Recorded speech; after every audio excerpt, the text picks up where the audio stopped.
ndakwifurije guhura na Yesu, ndakwifurije guhura na Yesu, ahumanure ubwo buhumane buri ku buzima bwawe. Yesu aguhumanure.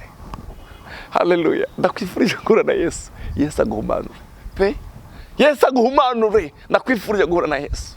Uyu muntu yahuye na Yesu.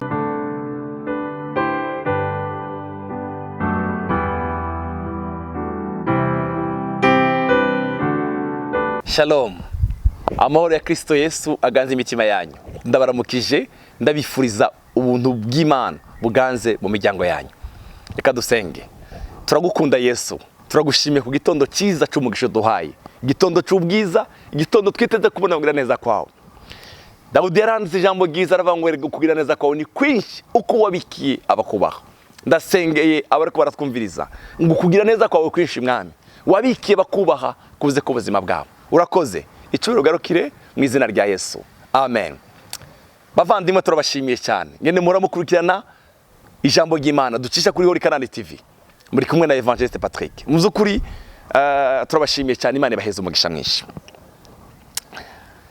Ndashaka dusangira ijambo ry'Imana riri ku mutima wanje ryanditse mu gitabo ca Luka. Igitabo ca Luka igice ca 5. Igitabo ca Luka igice ca 5 umurongo wa 12. Ijambo ryakoze ku mutima wanje muri iyi minsi. Igice ca 5 umurongo wa 12 mu gitabo ca Luka. Ikindi gihe ari mu gisagara kimwe muri ivyo, haza umuntu ajejeta imibembe, abonye Yesu yikubita hasi yubamye, aramwinginga ati mugenzi ukunze woshobora kumumanura. Haleluya.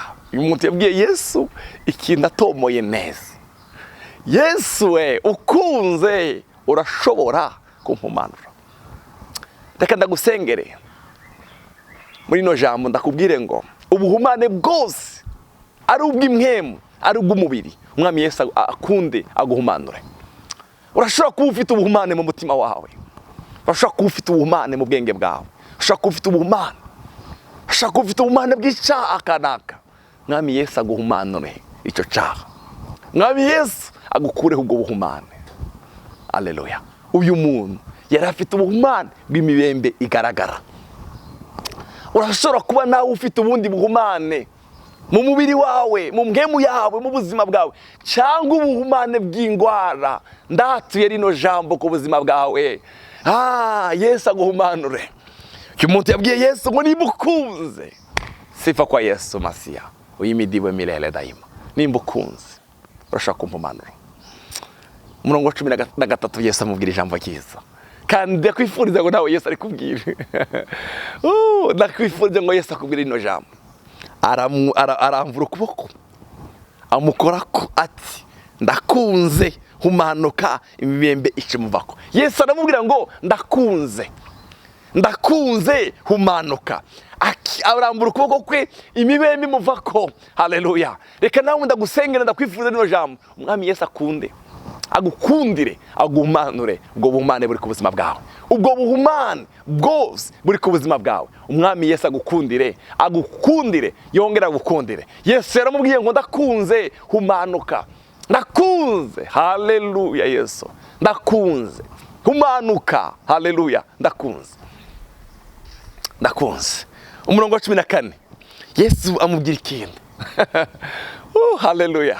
Yesu amubwira ikintu cyari kigoye cyane ko uyu muntu yobikora. Aramubwira ngo, aramwihanikiriza ngo ntiyagira umuntu ubibarira, ariko aragenda wiyereke umuherezi, utange ibyo guhumanurwa kwawe kuko Mose yabigira, bibi ikimenyetso kibabere icyabona, ariko inkuru yiwe irushiriza kugwira. Haleluya.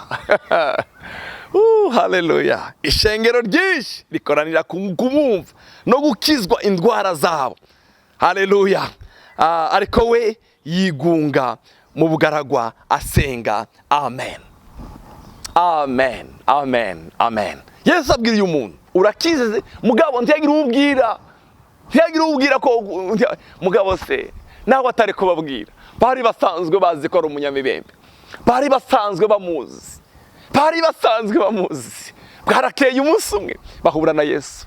Ndakwifurije guhura na Yesu, ndakwifurije guhura na Yesu, ahumanure ubwo buhumane buri ku buzima bwawe. Yesu aguhumanure. Haleluya. Ndakwifurije guhura na Yesu, Yesu aguhumanure pe, Yesu aguhumanure. Ndakwifurije guhura na Yesu. Uyu muntu yahuye na Yesu aramubwira ngo Yesu we, nimba ukunze wumpumanura. Yesu aramubwira ngo ari ijambo nkunda muri Luka rivuga ngo kubw'umutima w'imbabazi w'Imana yacu niwe uzotuma twese turaseruvuye mu ijuru. Umutima w'imbabazi wari muri Kristo Yesu, umutima w'imbabazi wari muri Kristo Yesu. Uramwitegereza aramubwira ngo ndakunze, amurambika kiganza aramubwira ngo humanuka. Amaze guhumanuka Yesu aramubwira ngo ntiyagira umuntu wibwira, wigendere gusa utangishikanwa ku muherezi byo guhumanuka. Ariko bari bamuzi, ngo bari bamuzi, baramubwira ngo iki ni muhuye nande, muhuye nande ni ndoga. Arava mvuye n'umwami Yesu.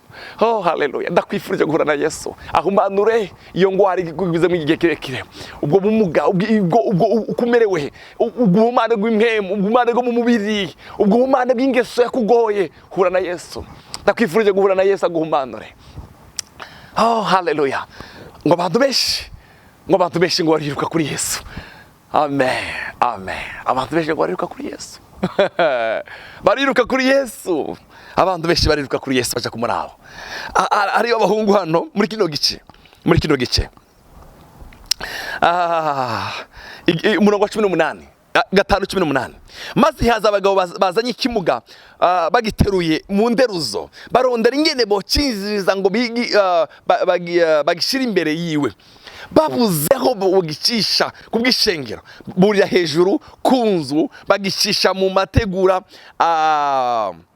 ayisakaye, bacururusa mu nderuzo hagati y'abantu imbere ya Yesu. Abonye ukwizera kwabo aravuga ati ewe muntu ibyaha byagura bihariwe. Aba bantu basanze inkuru ya wa muntu yamaze kumenyekana, barirukwanga bari bafite umuntu wabo n'abarwayi, bari bafite umuntu wabo n'abarwayi, bashakisha ukuntu ngo yoshira Yesu, ngo babura inzira, ngo barurira ku nzu y'abandi, barayisambura kuri abategura baterera hariya, baramurombwe, baramutibura ahantu Yesu yarari, ngo Yesu abone kwizera kw'abajya abantu. Haleluya. Aramubwira ngo ibyaha byawe urabihari bagenda. Muvandimwe mukundwa, reka ndagusengera, ndakwifurije rino jambo, uhure n'umwami Yesu. Ndakwifurije guhura n'umwami Yesu. Muri Matayo igice 17 umurongo w'8 haravuga ngo bunamuye amaso ntiyagira undi babona atari Yesu. Ndakwifurije guhura na Yesu. Ndakwifurije kunamura amaso ukabona Yesu. Haleluya. Ubwo buhumane arabugukiza. Yaramubwiye ngo ndakunze humanuka. Oh haleluya. Ndakunze humanuka. Uwo mwanya imibembe muvako. Haleluya. Abari bamuzi bene data, Imana igukoreye igitanga, ari Imana igukoreye igitangaza utarinda kuja gushinga indahe. Igitangaza cyonyine kikivuga. Abari bakuzi bonyine bakavuga mu by'ukuri yahuye n'umwami Yesu. Yahuye n'umwami Yesu. Ejo nariko ndasoma ijambo numva riranishimishije cyane muri Yohana 5. Yesu ageze kuri cya kidengeri, asagaho umuntu aramubwira ngo ushaka iki? Aramubwira ngo ushaka iki? Naje gukira. Ariko hano hazaza marayika rimwe na rimwe, amazi akiburuka, abafite abiwabo bakabata mu mazi bagakira. Jewe maze imyaka 38. Imyaka 38 ni imyaka myinshi. Imyaka 38. Maze imyaka 38 ngaho kuri kino kidengeri. Nta muntu numwe. Yesu kubera umutima w'imbabazi. Ariko umuntu yahuye na Yesu, ubuzima buzahinduka. Yesu aramubwira ngo ikorere ikirago cyawe ugende. Ikorere ikirago cyawe ugende. Yesu ndagenda ndaciye mu mazi, ikorere ikirago cyawe utambuke ugende. Wow. Haleluya. Ikorere ikirago cyawe ugende. Yahuye na Yesu, ubuzima bwe burahinduka. Yahuye na Yesu, indirimbo irahinduka. Imana iguhezagire cyane. Imana ikuremera indirimbo sha. Uhure na Yesu akuremera ishimwe. Uyu muntu yabwiye Yesu aramubwira ngo oh Yesu nimba ubikunze. Yesu aramubwira ngo ndabikunze. Yesu. Haleluya. Uhure na Yesu uyu munsi wa none. Matayo yaravuze ngo bunamuye amaso ntiyagira ubundi babonye atari Yesu wenyine. Ndakwifurije guhura na Yesu. Ubuntu bwa Kristo bukuzure. Ubwo buhumane bwose wari ufise, umwami Yesu aguhumanure. Data mu izina rya Kristo Yesu umwami wacu.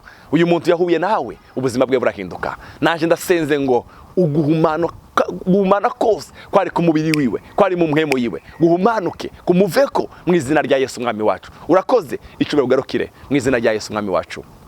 Amen.